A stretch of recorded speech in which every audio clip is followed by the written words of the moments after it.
Good viewers, so once again welcome to my YouTube channel. As usual, I will bring you the very best. A very popular Biafran agitator came out on X crying and saying, who is really against the Biafran? Is it the military or the government? Because a lot has been happening in the southern east of Nigeria. How the military will catch Fulanis and the herdsmen and bring it out that it was gotten from the IPOB members. Mr. Ralph, this is coming out currently. Who is fighting the Biafran? Thank you so much. War against Biafra that started in 1966, ended in 1970. 1970 has not yet ended. It has not finished. Who are fighting Biafra? Is it the military? Is it the Fulani? Is it the Nigerian government? Is a multifaceted question. A question with many departments. And the answer is what I'm going to feed you right now. The people that fought Nigeria fought with Nigeria for Biafra.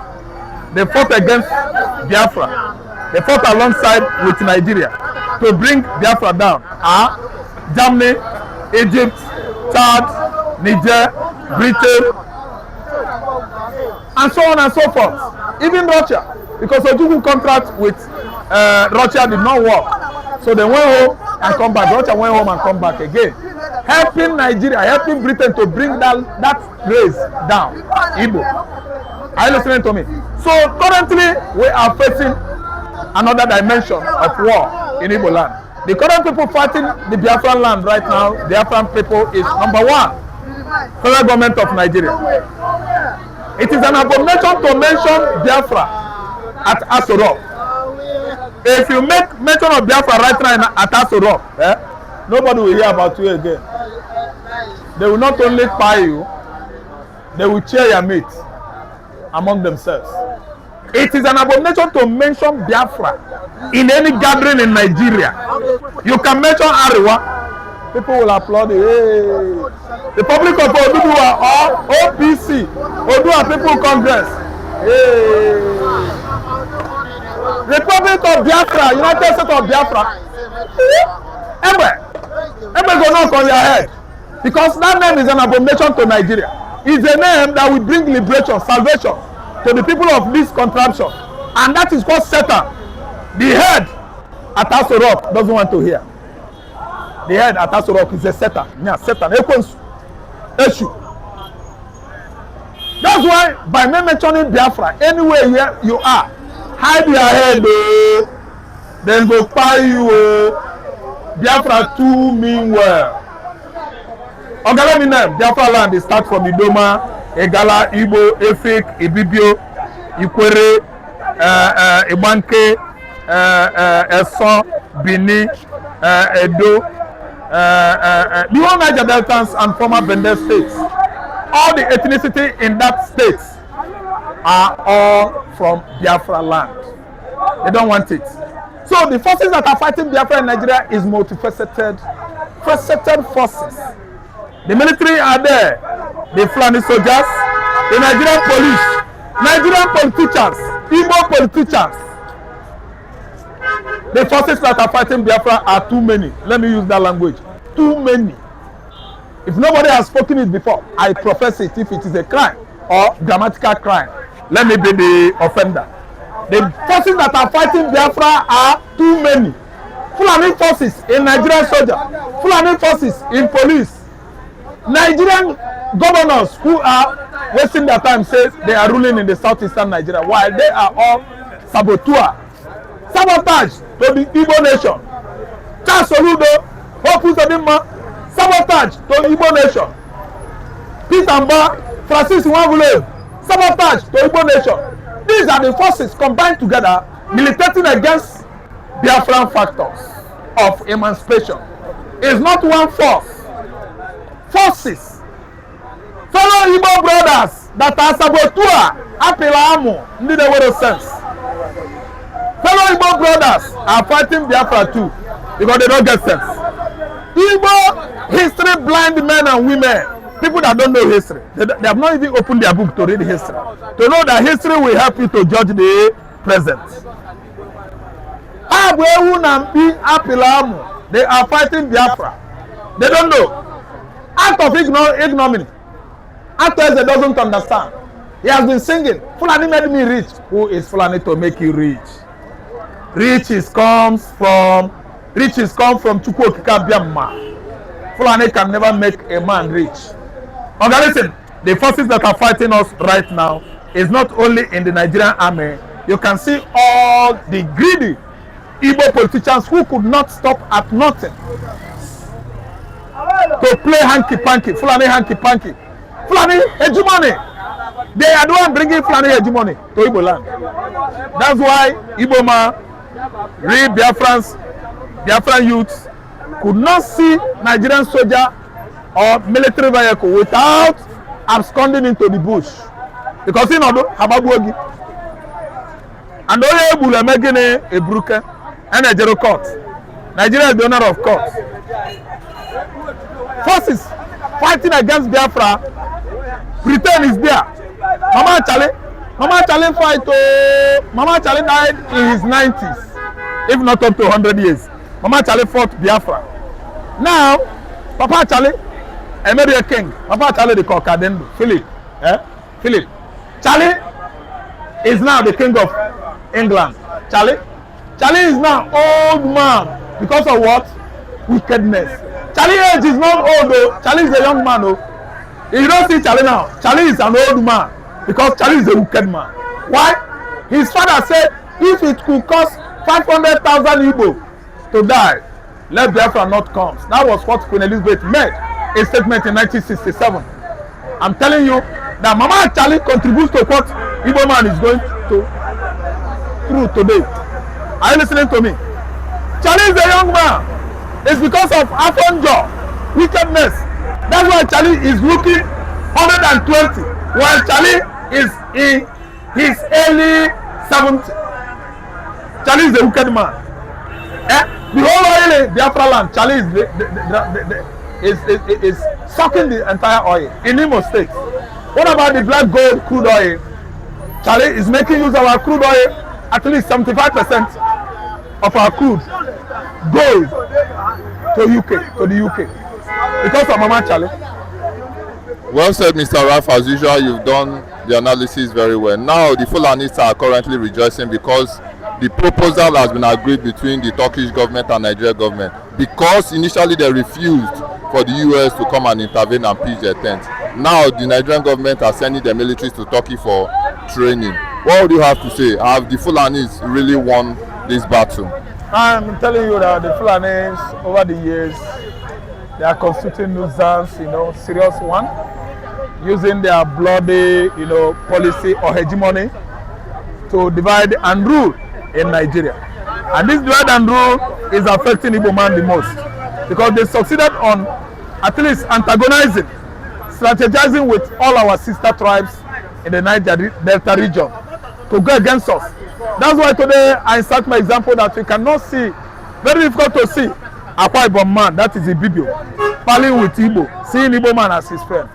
While before the inception of our independence, the rule, when we operated regionalism in Nigeria, the regionalism when we are parliamentary system of government, the Igbo land, the southeastern Nigeria, actually colluded together with Ibibio, Efik, Ogoni people, Ikwere, Edo, everybody to form a very reliable government in that region that actually thrived more than any other region in Nigeria. Why?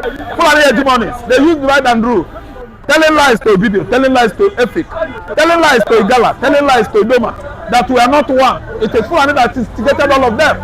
But before, when Emma Okpara was the premier of East Central region, the Amabios, go and read the history, Amabio father, Amabio family, in Tadiwa, they are together at Enugu capital as the capital of East Central region of Nigeria. Enugu. Ogoni people like Sarowiwa, go and do your research. Ogoni people, Sarowiwa and all his brothers, they are there at the Enugu State House. As our brothers, they constituted 75% of Emma Okpara cabinet. Okay? Isaac Boro was a University of Nigeria, Suka reading, Adaka Boro, that betrayed Biafra.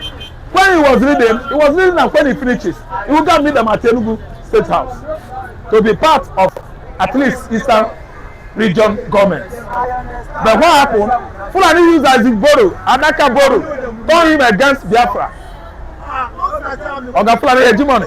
They have started a very long time ago to nail the Igbos, to become thorns on the flesh of the Southeasterners. Adakaboro caused trouble in University of Nigeria because that was how the war broke out. He was a student activist. He could not uphold that ideology, what he stood for, until 1967 when he was leading the federal troops to go and tell where Ojukwu and Biafra military, were ambushing or laying let me say, use the word, as guerrilla warfare against Nigerian troops. Oga, what did we do you? Sarowiwa, where did Ojukwu get it wrong? Oga Sarowiwa, what did we do you? May your soul rest in peace. Likewise, my brother Isaac Boro, I'm sending my message across to his soul. May their soul rest in peace. But what is it that Igbo man did? That these people turned their back, answering to Fulani's instruction. They nearly nailed Biafra, destroyed all of us. If not that we are Igbo warriors. And that was how the war actually come to an abrupt end. After Isaac Boro lost his wife, Ken Saro-Wiwa could not die. What happened to Ken Saro-Wiwa was in 1996, 30 years today. The same Fulani, the same North, actually beheaded Ken Saro-Wiwa. Under the supervision of General Sani Abacha, is Saro-Wiwa paying a price? Do you think is not boomeranging, law of karma, retribution of what Ken Saro-Wiwa did to Ojukwu during the war? That's why Saro-Wiwa paid the ultimate price, and the Igbos were not deterred from being Igbo. Life goes on when Ken Saro-Wiwa died. Adakaboro was shot by the federal troops. Life still went on there, and life is going on now when all these people died. So what they are asking me about the Fulani hegemony, they have been in this part of contraption over the years, and it is very difficult and impossible for Fulani man to collude with Igbo man to run whatever system of government they like. It is not possible. Why? Because Igbo man has refused to bow before Islam. Igbo man has refused to be part of mosque. Igbo man can never ever answer to Allah Akbar. No. We refuse to be Islamized. It is impossible. Fulani can never ever bring Igbo man down. We refuse to be Islamized. The cries of the Igbos are spreading, calling for help of that, oil-rich land called Biafra. The entire coastal state of Biafra region, that is having Atlantic Ocean as the international shelf, will rejoice very soon when Donald Trump is going to make it known in the White House that signing Nigeria disintegration bill has come. And that is what is very, very much awaited among the American lawmakers, congressmen. They are coming to announce it when Donald Trump finally endorses it. The whole world will see by themselves. Somaliland is free, a country ravaged by Islamists. Islamic radicals over the years have been bargaining for the lives of the Christians in the Horn of Africa country, Eritrea, Ethiopia, Tigray, Burundi. Then you have Somali. Somali is the latest country to have been announced right now on the continent of Africa. Even it has made known to the entire global superpower that Somali should be an independent nation. Somaliland is divided, carved out of the Islamist, ravaged Somalia. So right now, Biafra is waiting. Donald Trump and Mr. Vance, what is it that is delaying you? The cries of Igbo maidens, the wailing of southeastern Nigerian voices, have they not gotten up to your ears? We are crying, sending our messages across the White House, Capitol, and the American lawmaking body, congressmen. It is high time the Igbos, get their independence and turn their back on Nigeria. Nigerian nation has become hellfire to the Igbos, a country, a group of people that were neglected since 1970, almost 56 years ago, after the war, promising them compensation and reparation. Till today, even tomorrow, Nigeria government under supervision of Buhari what do you call him, Tinubu, is not looking towards that side, compensating Igbo man for stealing all his properties at the axis of River State, Port Harcourt. Let me tell you, exploitation of the Igbo man by stealing their money, the whole money they budgeted in the bank when the then Nigerian Minister of Finance came back after the war, and do what? Relinquish only 20 pounds to every billionaire Igbo man. That was the policy that Awolowo used against the Igbos. Southwest, you have offended the Igbo for many times, and you have never come out and own it upon you and say, sorry, we offended you. Time is coming. Biafra is going. That is the time we are all marching towards the southeastern Nigeria. And that is the birth of a new nation. I'm telling you, Vance is the American Vice President. Donald Tusk is the US President. They have promised us, and we are seeing the handwriting on the walls. All over White House, all over Knesset, Israeli lawmaking body in Jerusalem or Tel Aviv. Every one of the lawmakers in the land, Zion, they are discussing about Biafra. Biafra is birthed. B-I-R-T-H-E-D. Biafra is born. And here we are. Talking about discussing Biafra worldwide, a secret meeting was held yesterday with Ngozi Orabueze with the person of John Carter, one of the US congressmen, a senior member representing Texas. And this has really sent a panic to the Aso Rock currently. What would you have to say prior to this meeting? Because it was a secret meeting between Ngozi Orabueze and John Carter himself. Yes, Her Excellency, Dr. Ngozi Orabueze, is actually doing good jobs.